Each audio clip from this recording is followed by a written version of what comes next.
नमस्कार, मैं हूं आपके साथ अंजना और आप देख रहे हैं टुडे एक्सप्रेस 24/7। आइए बढ़ते हैं आज की मुख्य खबर की ओर।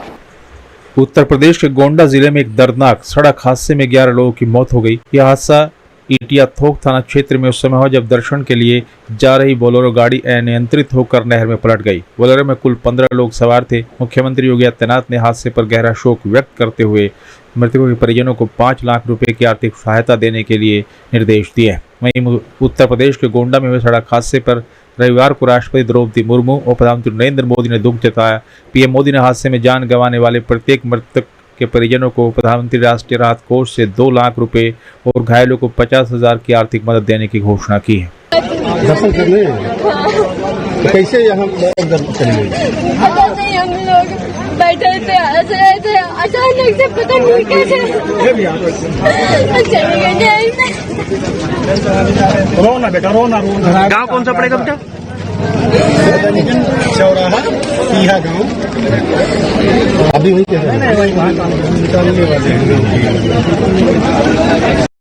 नमस्कार, मैं हूं आपके साथ अंजना और आप देख रहे हैं टुडे एक्सप्रेस 24/7। आइए बढ़ते हैं आज की मुख्य खबर की ओर। उत्तर प्रदेश के लखीमपुर खीरी में थाना पलिया पुलिस द्वारा अवैध मादक पदार्थ तस्कर गिरोह के सरगना अनमोल गुप्ता पुत्र लाला उर्फ शिव कुमार गुप्ता के खिलाफ पुलिस ने बड़ी कार्रवाई की। पुलिस द्वारा गैंगस्टर एक्ट की कार्रवाई के साथ अवैध रूप से अर्जित चल संपत्ति 52,60,000 रुपए कीमत की संपत्ति जब्त की है। आरोपी अभियुक्त गैंग लीडर अनमोल गुप्ता के द्वारा अंतर्राष्ट्रीय जनपद नेपाल बॉर्डर क्षेत्र में अवैध मादक पदार्थों की तस्करी करते हुए संपत्ति अर्जित की थी। नेपाल बॉर्डर क्षेत्र में बड़े स्तर पर मादक पदार्थों की तस्करी कर अवैध रूप से अर्जित की गई संपत्ति जिला मजिस्ट्रेट जनपद लखीमपुर के आदेश क्रम में राज्य सरकार के पक्ष में कुर्क की गई। आरोपी अभियुक्त और उसके गिरोह से पूर्व में अवैध मादक पदार्थ की बरामदगी कर कई बार जेल भेजा जा चुका है। आरोपी के खिलाफ बीएनएस समेत एनडीपीसी की सुसंगत धाराओं में अभियोग पंजीकृत किया गया है। नमस्कार, मैं हूं आपके साथ अंजना और आप देख रहे हैं टुडे एक्सप्रेस 24/7। आइए बढ़ते हैं आज की मुख्य खबर की ओर। उत्तर प्रदेश के बांदा में एसपी पलाश बंसल ने चलाया ऑपरेशन लगड़ा अभियान। अपराधियों के ऊपर लगातार गाज बनकर गिर रहे हैं। ताजा मामले में ऑटो रिक्शा में जा रही नाबालिग छात्रा के साथ दुराचार करने वाले दोनों आरोपियों को पुलिस ने वारदात के महज 3 घंटे बाद ही मुठभेड़ के बाद धर दबोचा। दोनों आरोपियों की मुठभेड़ के दौरान पैर में गोली लगी और उन्हें गिरफ्तार कर जिला अस्पताल पहुंचाया गया। इनके कब्जे से वारदात में इस्तेमाल किया गया सीएनजी ऑटो और तमंचे कारतूस भी बरामद किए गए। बता दें कि शहर कोतवाली क्षेत्र में 15 वर्षीय बालिका शहर से ट्यूशन पढ़कर ऑटो से अपने गांव वापस लौट रही थी। रास्ते में ऑटो चालक और उसके एक साथी ने इस बालिका के साथ जबरन रेप किया और फरार हो गए। पीड़िता और उसके परिजनों ने इसकी सूचना तत्काल थाना कोतवाली में दर्ज कराई। देर रात पीड़िता का चिकित्सा परीक्षण करते हुए पीड़िता के बयान, सीसीटीवी सर्विलांस और इसके बाद ट्रैकिंग से इस आरोपी ऑटो चालक मनोज यादव और उसके साथी अनिल वर्मा की पुलिस ने तलाश शुरू कर दी। 4 बजे बांदा शहर कोतवाली के करिया नाले के पास से पुलिस ने दोनों आरोपियों की घेराबंदी कर तमंचे से फायर किया। जवाबी कार्रवाई में दोनों बदमाशों के पैर में गोली लगी और पुलिस ने उन्हें गिरफ्तार किया। गिरफ्तार आरोपी कब्जे से पुलिस ने अवैध तमंचा, कारतूस और वारदात में इस्तेमाल ऑटो बरामद किया है। जनपद बांदा प्रभारी निरीक्षक कोतवाली नगर और जनपद की एसओजी टीम के द्वारा पुलिस मुठभेड़ में 2 अभियुक्तों कलुआ और मनोज यादव तथा अनिल वर्मा को गिरफ्तार किया गया है। इनके पैर में गोली लगी है। इन्हें इलाज के लिए जिला अस्पताल भेजा गया है। इनके कब्जे से अवैध असलाह, कारतूस तथा एक सीएनजी ऑटो बरामद किया गया है। 2 अगस्त की सायंकाल 7 बजे के करीब एक 15 वर्षीय बालिका पढ़कर अपने गांव वापस इसी ऑटो रिक्शा से लौट रही थी। रास्ते में इन दोनों के द्वारा उसके साथ गलत काम किया गया। सूचना पर कोतवाली नगर पुलिस द्वारा तत्काल अभियोग पंजीकृत किया गया। धारा 72 बीएनएस और 5/6 पॉक्सो एक्ट के अंतर्गत इसमें पीड़िता का चिकित्सीय परीक्षण कराया गया। महिला उप निरीक्षक के द्वारा पीड़िता का बयान लिया गया। बयानों के दौरान पीड़िता ने बताया कि उसमें ऑटो रिक्शा में एक कलुआ नाम का व्यक्ति था और उस ऑटो रिक्शा से 1-2 बार वो अपने गांव लौट चुकी है। इसके अलावा उसने बालिका ने जो रूट बताया और उसमें जो ऑटो रिक्शा में जो नंबर था वो बताया। सीसीटीवी और सर्विलांस से तथा मिनट टू मिनट ट्रैकिंग से रूट की और जो हमारे वेरिफिकेशन ड्राइव में जो ऑटो रिक्शा का नाम, पता, एड्रेस था उससे महज 2-3 घंटे की कवायद के बाद auto rickshaw driver Anil Verma और उसके साथी कलुआ की जानकारी हुई और इसमें कई टीमें गिरफ्तारी के लिए लगाई गई और अभी सुबह 4 बजे के करीब घटनास्थल से आगे करिया नाला के पास पुलिस मुठभेड़ में वे कोतवाली नगर पुलिस और एसओजी ने उनको दोनों को गिरफ्तार किया है और इनके द्वारा जो अपराध में संलिप्तता से बताई गई है और इसमें पूरी जानकारी की जा रही है और इस कोतवाली नगर पुलिस के द्वारा इस सारे प्रकरण में हर स्तर से आवश्यक विधिक कार्रवाई की जा रही है। नमस्कार, मैं हूं आपके साथ अंजना और आप देख रहे हैं टुडे एक्सप्रेस 24/7। आइए बढ़ते हैं आज की मुख्य खबर की ओर। राम मंदिर आंदोलन पर बनी फिल्म 695 5 अगस्त अयोध्या के अवध मॉल में रिलीज की जाएगी। राम मंदिर आंदोलन के 500 वर्षों के संघर्ष की गाथा पर यह फिल्म बनाई गई थी जो 1 साल पहले ही रिलीज हो चुकी है, लेकिन अब 5 अगस्त को यह फिल्म दोबारा रिलीज की जा रही है। 5 अगस्त 2020 को राम मंदिर का प्रधानमंत्री नरेंद्र मोदी ने भूमि पूजन किया। 695 में यह फिल्म दर्शाती है कि 6 दिसंबर 1992 को बाबरी विध्वंस हुआ था और 9 नवंबर 2019 को सुप्रीम कोर्ट में राम मंदिर हिंदुओं के पक्ष में फैसला आया था और 5 अगस्त 2020 को राम मंदिर का भूमि पूजन हुआ था। इसी ऐतिहासिक तिथियों को लेकर इस फिल्म का नाम 695 रखा गया। 5 अगस्त को अवध मॉल में यह फिल्म रिलीज होगी जिसमें 2 शो चलेंगे। पहला शो दोपहर 3 से 6 और फिर 6 से 9 फिल्म दिखाई जाएगी। बुलाने का उद्देश्य था कि एक फिल्म बनी है सदानी दरबार के द्वारा जो ऐतिहासिक तिथियों को लेकर है। 550 वर्षों का जो संघर्ष था राम जन्मभूमि का, उस संघर्ष काल में जिन तिथियों का उल्लेख हुआ है उन तिथियों को समायोजित किया गया है इस फिल्म के द्वारा। 6 दिसंबर, 9 नवंबर और 5 अगस्त, इन 3 तिथियों के ऊपर जो है ये कार्यक्रम रखा गया और यह फिल्म जो है यहाँ अयोध्या के अवध मॉल में 5 अगस्त को रिलीज हो रही है। 3 से 6 और 6 से 9 2 सत्र इसके चलेंगे जिसमें श्री राम जन्मभूमि से संबंधित जो संघर्ष में सम्मिलित रहे ऐसे लोगों को स्थान दिया जाएगा उसमें बैठने के लिए, वो फिल्म देखें। और चूंकि ये फिल्म है, हम माना जाता है कि चाहे पुस्तक हो, चाहे जो है हमारे ग्रंथ हो, चाहे जो है किसी भी प्रकार के चलचित्र हो, ये इतिहास है और इसको देखकर लोग प्रेरणा लेते हैं। जो वर्तमान पीढ़ी है, बहुत से लोगों का जन्म जो है 1992 के बाद हुआ, उनको मालूम ही नहीं किस प्रकार से संघर्ष हुआ था राम जन्मभूमि को लेकर। तो 550 वर्षों के संघर्ष को किस प्रकार से चित्रण किया जाए इस फिल्म के माध्यम से 2.5 घंटे में रखा गया है और इस 2.5 घंटे के अंतर्गत जो है तमाम तरह के पात्र इसमें हैं, चाहे वह परमहंस रामचंद्र दास जी महाराज हो, चाहे अवैधनाथ जी महाराज, विश्व हिंदू परिषद के अंतर्राष्ट्रीय अध्यक्ष रहे अशोक सिंघल जी और बाबा अभिराम दास जी, जयराज कुंवर जी और पंडित देवी दीन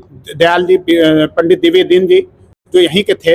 इन लोगों ने जो संघर्ष किया और संघर्ष के दौरान अपनी आहुतियां दी, इसके अलावा जो कारसेवक शहीद हुए उन सब को जो है यह फिल्म समर्पित किया गया उनके चरणों में, ताकि समाज इसको देखे और युवा पीढ़ी जो है, जो वर्तमान पीढ़ी है, उससे एक संदेश प्राप्त कर सके। 5 अगस्त बहुत ऐतिहासिक दिन है क्योंकि 5 अगस्त के दिन भूमि पूजन हुआ था। श्री राम लला का मंदिर के निर्माण के लिए वहां पर भूमि पूजन किया गया। उस भूमि पूजन के दौरान जो है माननीय प्रधानमंत्री जी उपस्थित थे और यह एक ऐतिहासिक क्षण है। नमस्कार, मैं हूं आपके साथ अंजना और आप देख रहे हैं टुडे एक्सप्रेस 24/7। आइए बढ़ते हैं आज की मुख्य खबर की ओर। अयोध्या में लखनऊ रेल लाइन और इलाहाबाद रेल लाइन के बीच रेलवे बाईपास निकालने के विरोध में इलाके के लोग लगातार प्रदर्शन कर रहे हैं। गद्दोपुर लाला लाजपत राय वार्ड में लोगों का घर और जमीन इस रेलवे लाइन के बीच में आने के चलते लोगों में भारी आक्रोश और दुख है। इस आंदोलन में सपा और पूर्व मंत्री पवन पांडे शामिल हुए। इस दौरान सैकड़ों की संख्या में लोग मौजूद थे। महिला और पुरुष अपना दुख व्यक्त करने लगे और उन्होंने मांग की कि वो अपनी आवाज़ रेल मंत्रालय तक पहुंचाए जिससे उनके घर और उनकी ज़मीन बचाई जा सके। ग्रामीणों की मांग थी कि रेलवे लाइन बाईपास को कहीं और स्थानांतरित किया जाए जिससे लोगों की कम क्षति हो सके। रेलवे लाइन के निर्माण से लोग पूरी तरीके से बर्बाद हो रहे हैं। पूरे जीवन की जमा पूंजी खर्च कर जो घर बनवाया उससे भारी संख्या में सैनिकों के परिवार भी प्रभावित हो रहे हैं। सैकड़ों सालों से यहाँ पर रह रहे लोगों को अब समझ में नहीं आ रहा कि वो कहाँ जाए। ग्राम सभा गद्दोपुर है, वर्तमान में लाला लाजपत नगर वार्ड है। अब ये नगर निगम में आ गया है, तो लाला लाजपत नगर वार्ड है और इसके पीछे जो पहले अब्बू सराय था वो महाराणा प्रताप वार्ड है। इन दोनों वार्डों से नई रेलवे लाइन निकालने की योजना रेल मंत्रालय ने बनाया है। आज हम यहाँ पर मौके पर आए हैं। सैकड़ों परिवार बेघर हो जाएंगे। बहुत से ऐसे लोग हैं जो सेना में काम करते हैं, 1-1 रुपया अपनी तनख्वाह का जोड़कर लोन लेकर मकान बनाए हैं। बहुत से ऐसे लोग हैं जो रिटायर होने के बाद सारा पैसा जो मिलता है नौकरी का उससे जोड़कर अपना मकान बनाए रह रहे हैं। लेकिन आज सरकार इनके मकानों को तोड़ना चाहती है, रेलवे लाइन निकालना चाहती है। हजारों लोग पूरे ग्राम सभा के माताएं बहनें बुजुर्ग यहाँ पर इकट्ठा हैं। हम भारत सरकार रेल मंत्रालय से ये मांग करते हैं कि ये रेलवे लाइन किसी और रास्ते से ले जाएं, इस गांव को, इस वार्ड को यहाँ से रेलवे लाइन न जाए। हमारी पहली मांग है ये, चाहे वो बनबीरपुर हो, चाहे वो महाराणा प्रताप वार्ड अब्बू सराय हो, चाहे लाला लाजपत राय वार्ड और ये गद्दोपुर जिसे कहते हैं, यहाँ से रेलवे लाइन न जाए। इस बात की मांग हजारों क्षेत्रवासी कर रहे हैं, सारे लोग यहाँ पर मौजूद हैं। हम भी इस बात की मांग कर रहे हैं। हम अपने अयोध्या के सांसद जो रेलवे बोर्ड के मेंबर भी हैं, माननीय अवधेश प्रसाद जी से मिलेंगे, क्योंकि वो कल से सदन है, दिल्ली में है। अभी मैं इन लोगों से पूरा प्रार्थना पत्र अपना लेकर के मिलूंगा, स्वयं दिल्ली जाऊंगा और कहूंगा कि रेल मंत्री से मिलकर इस रेलवे लाइन के स्थान का परिवर्तन किया जाए। और ये हजारों ग्रामवासियों की, वार्ड वासियों की सिर्फ एक मांग है कि रेलवे लाइन का स्थान परिवर्तन किया जाए और ऐसे किसी अन्यत्र जगह से जाए जहां पर किसी का मकान, दुकान और जमीन न जाने पाए। हम इसके लिए पूरा प्रयास करेंगे और अगर बात नहीं बनेगी, अभी ताली ना बजाओ भाई, ताली तब बजाए जब काम हो जाए। जब रेलवे लाइन का स्थान चेंज हो जाए तो ताली बजाने का मतलब है।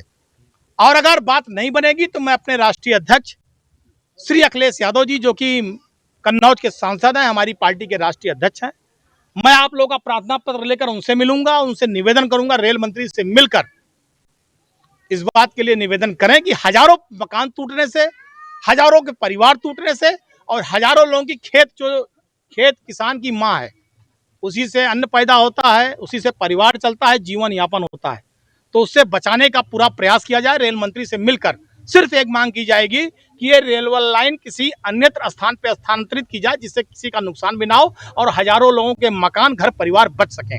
नमस्कार, मैं हूं आपके साथ अंजना और आप देख रहे हैं टुडे एक्सप्रेस 24/7। आइए बढ़ते हैं आज की मुख्य खबर की ओर।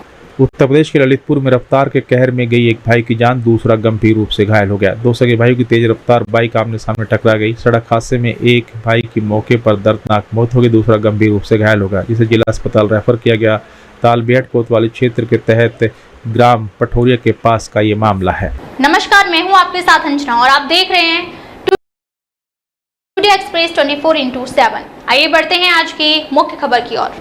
उत्तर प्रदेश के मेरठ क्षेत्र में थाना दोराला पुलिस और स्वाट टीम प्रथम द्वारा संयुक्त कार्रवाई और मुठभेड़ के दौरान टायर चोरी करने वाले गिरोह के 5 बदमाश गिरफ्तार, 2 बदमाश गोली लगने से घायल। वरिष्ठ पुलिस अधीक्षक मेरठ के मार्गदर्शन में पुलिस अधीक्षक नगर और क्षेत्राधिकारी दोराला के निर्देशन में थाना दोराला पुलिस और स्वाट टीम प्रथम को रात के करीब 4 बजे थाना दोराला पुलिस टीम दादरी से केली गांव की ओर शांति व्यवस्था बनाए रखने और वांछित अपराधियों की तलाश में जा रही थी। इसी दौरान सामने से एक संदिग्ध पिकअप गाड़ी आती दिखाई दी, जिसको रुकने का इशारा किया। गाड़ी रोकने पर चालक और साथ बैठे 3 व्यक्ति पुलिस को देखकर तेजी से कूदकर भागने लगे। 2 व्यक्ति पुलिस पर फायर करते हुए भागने लगे। पुलिस की जवाबी फायरिंग में 2 बदमाशों के पैर में गोली लगने से घायल हो गए। पुलिस टीम द्वारा 5 बदमाशों को घेराबंदी कर गिरफ्तार कर लिया गया। पिकअप गाड़ी की तलाशी लेने पर उसमें 8 टायर में रिम के बरामद हुए। पूछताछ में अभियुक्त ने स्वीकार किया कि ये टायर उन्होंने ग्राम बटोर थाना दोराला में ट्रक चालक को बंधक बनाकर सरदाना रोड पर ले जाकर ट्रक से 8 टायर खोल कर ले गए थे। गिरफ्तार अभियुक्तों की बात करें तो इसमें तस्लीम, सरवर, मुरसलीन, तारिफ उर्फ मन्नान आदि शामिल हैं। जनपद मेरठ के सोशल मीडिया सेल द्वारा निरंतर सोशल मीडिया प्लेटफॉर्म्स का अवलोकन किया जा रहा है और जो भी लोग इस पे अफवाहें फैला रहे हैं उसमें ड्रोन संबंधित उड़ने की जो अफवाहें फैलाए हैं, ऐसा 28 पोस्ट फेसबुक, इंस्टाग्राम और ट्विटर पर आइडेंटिफाई हुए हैं। इन सभी के विरुद्ध मुकदमा दर्ज करते हुए इनके पोस्ट के जो ओनर्स हैं इनको आइडेंटिफाई करते हुए 8 लोगों को पुलिस ने गिरफ्तार किया है रात्रि में और इन सभी को जेल भेजा जा रहा है। साथ ही में जो अन्य अकाउंट हैं उनकी भी साइबर क्राइम सेल की मदद से आइडेंटिफिकेशन के प्रयास किए जा रहे हैं और शीघ्र ही उनके खिलाफ भी कार्रवाई की जाएगी। मेरा सबसे अपील है कि इस प्रकार की अफवाहों को आप समर्थन ना दें, सोशल मीडिया पर पोस्ट ना करें। साथ ही में जो पुलिस अधिकारी हैं वो सभी गांव, सभी मोहल्लों का भ्रमण कर रहे हैं, वहां गोष्ठियां आयोजित कर रहे हैं, लोगों से सही बात से वाकिफ करवा रहे हैं। और अगर आपको कोई इस प्रकार की भ्रामक सूचना या अफवाह सुनने में आती है या कोई संदिग्ध वस्तु या व्यक्ति नजर आता है तो आप तत्काल पुलिस को सूचना दें, पुलिस इसमें विधिक कार्रवाई तुरंत करेगी। नमस्कार, मैं हूं आपके साथ अंजना और आप देख रहे हैं टुडे एक्सप्रेस 24/7। आइए बढ़ते हैं आज की मुख्य खबर की ओर। सतीकुंड कॉलोनी में गुरु गोरखनाथ जहरवीर गोगा महाड़ी पर भागवत कथा प्रारंभ हो रही है, जिसमें कलश यात्रा निकाली गई। सभी लोगों ने कलश यात्रा में बढ़ चढ़कर भाग लिया, जिसमें निम्न मुख्य महिलाओं पुरुषों द्वारा प्रतिभाग किया गया। श्रीमती बबीता सैनी, जसोदा बबीता, रमा वैश्य, राजबाला, संतोष कश्यप, अविनाश कुमार सैनी, कथावाचक श्री सुधीर कृष्ण उपाध्याय और पंडित अमरदीप सहित समस्त कॉलोनी वासी शामिल हैं। ये कथा 2 अगस्त 2025 से शुरू होकर 8 अगस्त 2025 तक चलेगी। नमस्कार, मैं हूं आपके साथ अंजना और आप देख रहे हैं टुडे एक्सप्रेस 24/7। आइए बढ़ते हैं आज की मुख्य खबर की ओर। उत्तर प्रदेश के ग्रेटर नोएडा में वेलफेस्ट इंडिया 2025 का भव्य उद्घाटन हुआ।